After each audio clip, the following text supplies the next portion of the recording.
Hi there. It has been a while.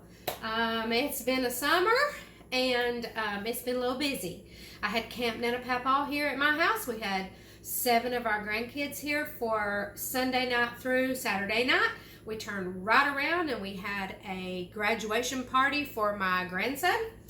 And so I'm just starting to catch my breath and felt the need to make a video. So I'm going to make some cornbread real fast. Most of you probably know how to make cornbread and make cornbread all the time, but some may not. And for all those people that just think they might not can do it, I'm going to show you that you can. Now, I'm using an iron skillet. You don't have to use an iron skillet. If you have a baking dish, you can make it in a casserole dish. You can make any kind of dish that will go in the oven, you can make cornbread in. This, just a little history, this little cornbread pan is 40 years old this summer. Our pastor at the time and his wife got us this cornbread skillet for our wedding shower 40 years ago. Oh my word. All right, so what I'm gonna do with this one, and if you're doing like a baking dish or a cake pan or any other kind of dish besides a skillet, you'd probably want to do this in the oven, but I'm gonna do it on the stovetop. So I've put a little bit of oil in this skillet and I'm just gonna let that heat real quick while we stir up our cornbread. Now this is basic cornbread. Like most other recipes we've done, there is cornbread recipes for every person there is out there. So this one's just real basic. So I'm going to use about a cup, probably about a cup and a half of cornmeal, self-rising. I use Martha White self-rising cornmeal. You can use cornbread mix. You can use yellow cornmeal, whatever you like to use. I've probably used all of it. So I'm going to put a little bit of oil in there, probably just a couple of tablespoons.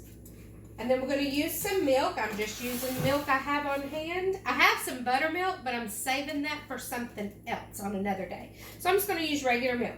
So I don't know how much to tell you to put in here because I just pour it. So I'll just measure a little bit. So I'm going to start with a half a cup.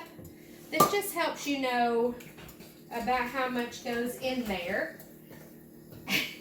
Mr. P's coming in the front door, so he'll wait just a few minutes.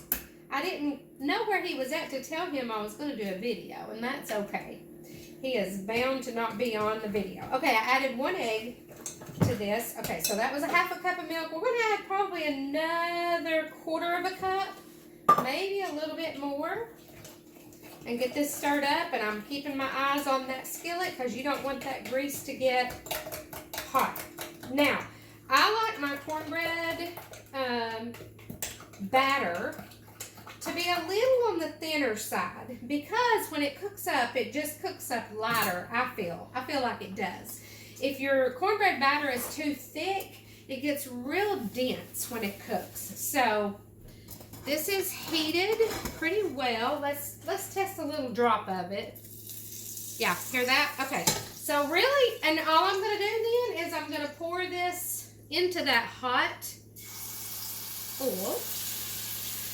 All this is going to do is help it, help that crust brown up really, really well.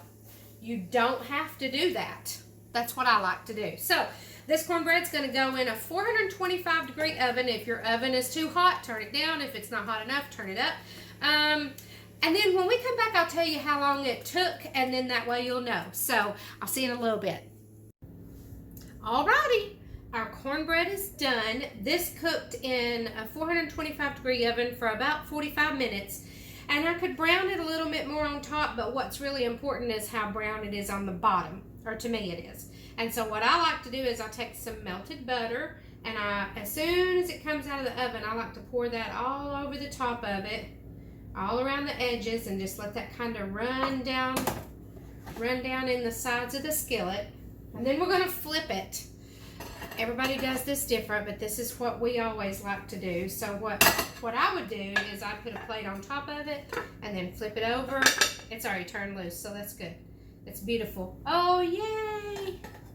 Oh, look at that brown crust. We just about lost a little piece in the middle there, but that's okay. See this nice, it's almost like a fried cornmeal, but do you see that, how brown that is? That's because we heated that skillet first. So I'm going to slice this up so you can see it. So I typically do a pie slice when I do it this way. So I'll just do even portions, and then we'll cut those again. You don't have to cut them again, but I usually cut them again because that's plenty of a slice of cornbread for me. So this is really, really hot. So I'm gonna pick it up though so you can see that corn. Oh, it's coming apart. There we go. It's because it's really hot. If I'd be patient and let it sit for just a minute, it'd probably hold together better. So there's our cornbread. Soon as my corn casserole comes out, I'll show you how that looks and give the details on it, and we'll eat supper. Thanks for watching.